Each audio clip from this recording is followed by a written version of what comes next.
Let's talk about guitars. Let's talk about guitars.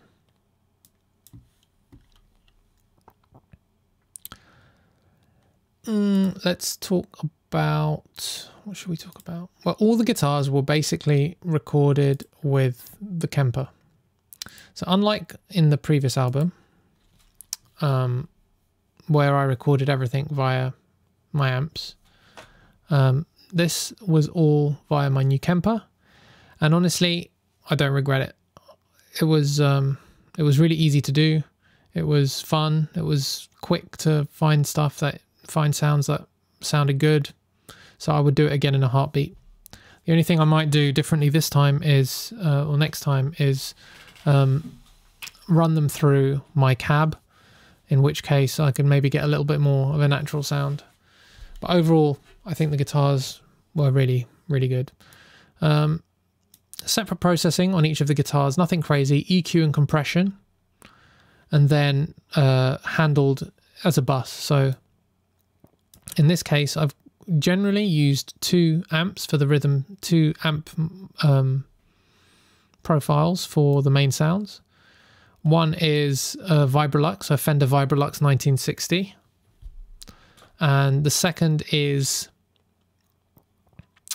a Vox Ace 125. So the Vibrolux ends up, well, you can hear the Vibrolux. Let's listen to the Vibrolux.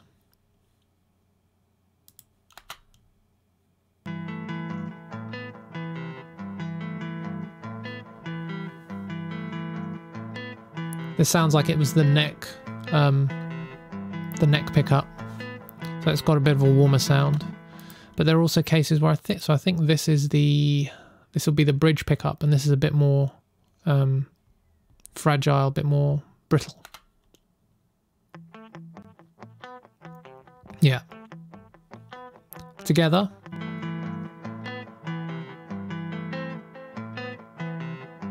A lot of delay going on in these guitars in the beginning. So yeah, I mean, we can play all the guitars together. I think that's a good way to get a good feel.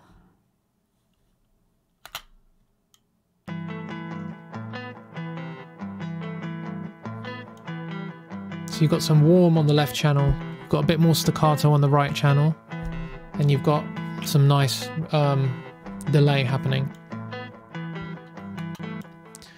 Again, with the clean guitars, EQ and compression. So, for example, on the Vibrolux here, I've used a Neve console emulation. What have I got? I've got a bit of low end boosted, around 200 Hertz. I've got some mid-low range, around 500-600 Hertz cut to take away a bit of that boxiness. And then a bit of high-end boost, but nothing crazy, just in the kind of 3-4 kilohertz area. What are we doing in terms of the guitar bus? I think that's probably one of the most interesting elements of this. Actually, yeah, let's do that. So, where are we routing at the moment? Okay, so we've got a lot going on in the guitars. First of all, a bit of high pass. Second of all, just a bit of EQ, just to cut out some offending frequencies. A bit of dynamic EQ to cut out some aggressive highs around the 2K area. And actually, this is quite aggressive, because this is not just dynamic EQ, but this is just pretty standard EQ as well. As you can see, the gold line is the dynamic, and the blue line represents the gold line is the standard EQ, and the blue line is the dynamic, basically, if you think of it like that. So you can see here, if I turn this off, which I can't because it's automated in, you'll hear that it's a bit more present in the 2K area, which I was probably wanted to get rid of because I've got vocals going on in that area. Then I've got a bit of compression. So this is quite a nice compressor. If I take it off, you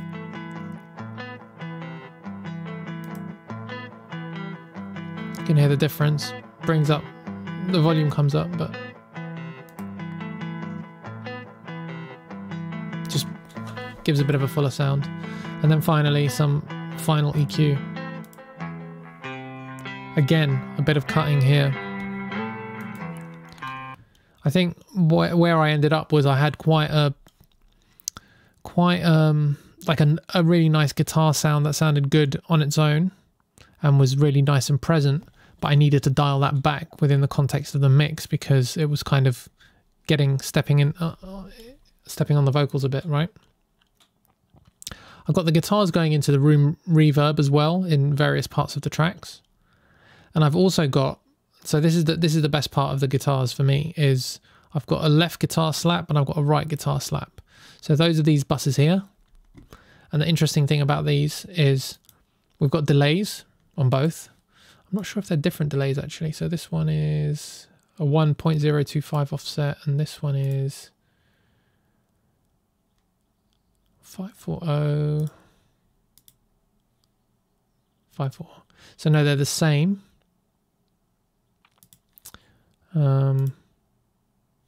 Yeah, I think they're exactly the same. And then I'm using this spring reverb. It's called the PSP Spring Box, right? This is what makes the guitar sound for me. So if we listen to just these, we'll hear it.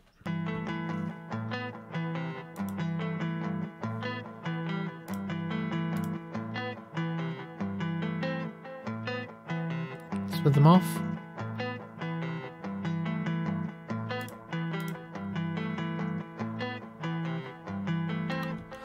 Bit difficult to hear with all the delay. Let's take the delay off.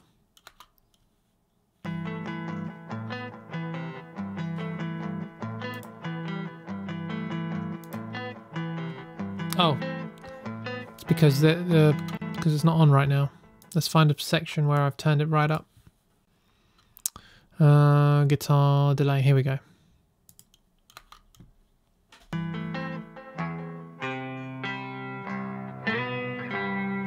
That's such a nice like reverb, spring reverb added there. So if we take it off, we'll hear the difference. Without, with. It's a very short, kind of wobbly reverb that just really adds to it. So you go from having this kind of clean, lots of delay still, but then it just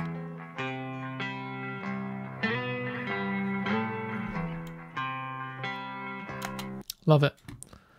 And then that's kind of mixed in, and that goes straight to the master bus.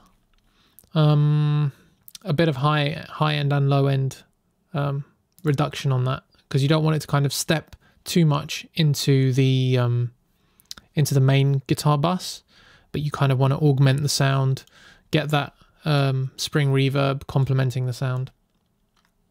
And then finally, just the main delay that I'm using on the guitars is, again, a Fab Filter. It's a quarter note delay.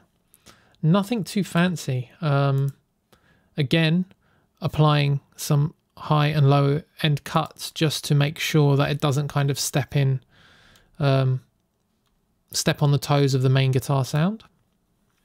And then some final EQing, so some cutting, low end cutting, and then yeah, nothing crazy. There's some compression going on as well, from what I can see.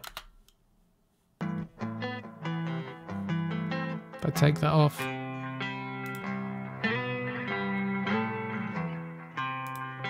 it's only on during the verses as well.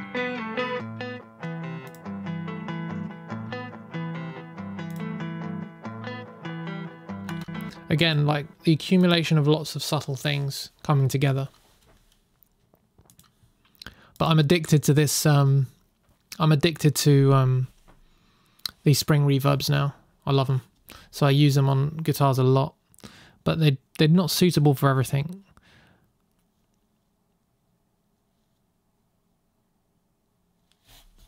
Okay, let's talk about lead guitars, because we've got lead guitars here as well.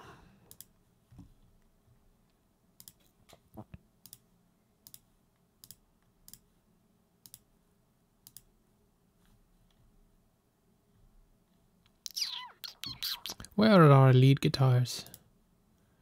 Lead guitar, here we go. So I can't remember which exact amps I used. It's a pretty simple setup. Again, with the Kemper. So I think I've got 3 separate sounds that I've blended together, all going through a different, all going through the G console. And let's see, lead solar. I've got a lot of stuff happening here. So I've got a bit of EQ. Got a bit of EQ on the bus. Let's see what that's doing. Let's take that off.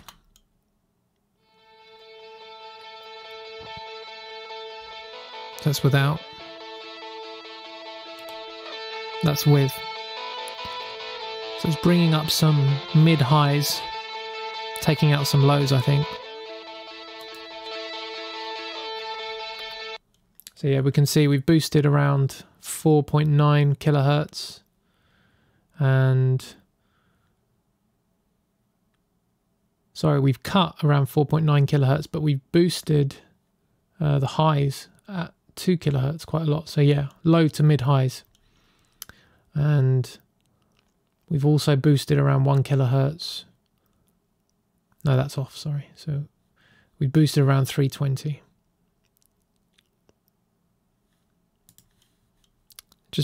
I was really struggling. Like by the time we got to this point in the mix, like towards the end, it was getting there was so much going on.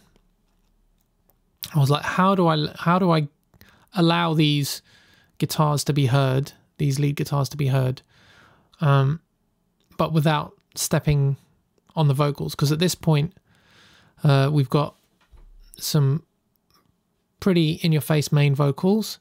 We've got like 6, maybe 8 backing vocal tracks as well. I was like, where do I place these things? I think in the end, I ended up placing them 2 on the left and 1 on the right in terms of their space and the audio. My brain's not working. In terms of spatial terms. Then I use this black box, which I've used before, used on the bass. You'll hear that it brings a nice bit of saturation, bit of harmonic content. So that's off, and that's on. And then compression and EQ. I was just doing whatever I could at this point to tame things, because you'll hear once I put everything in. Let's actually mute the leads. You'll hear everything without.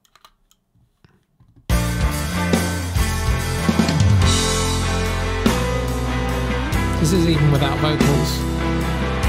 Those rhythm guitars are pretty rich.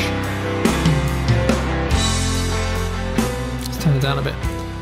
Those rhythm guitars are already pretty rich. So it's like, where's the lead gonna go? And you put the lead in.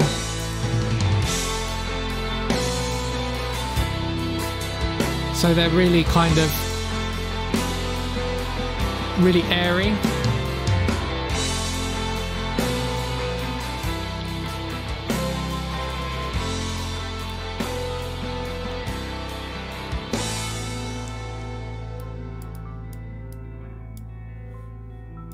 And this often happens. By the time we get to the end of the track, there's usually so much going on that you just kind of, you got this element that you want to fit in, that you want to like just use to enhance everything, and it's just like, how do I get it in here? But I think we finally managed it, and you can see I was like, my struggles with the EQ perhaps a little at the end here, but we finally got there. Is it worth talking about the sub-lunar lead? I don't think so. In fact, the sub-lunar leads are very, very minimal processing. I think just some EQ and compression on each of them. And in fact, nothing on the bus. Just a little bit of reverb. We can listen to that now. Because they're quite clean.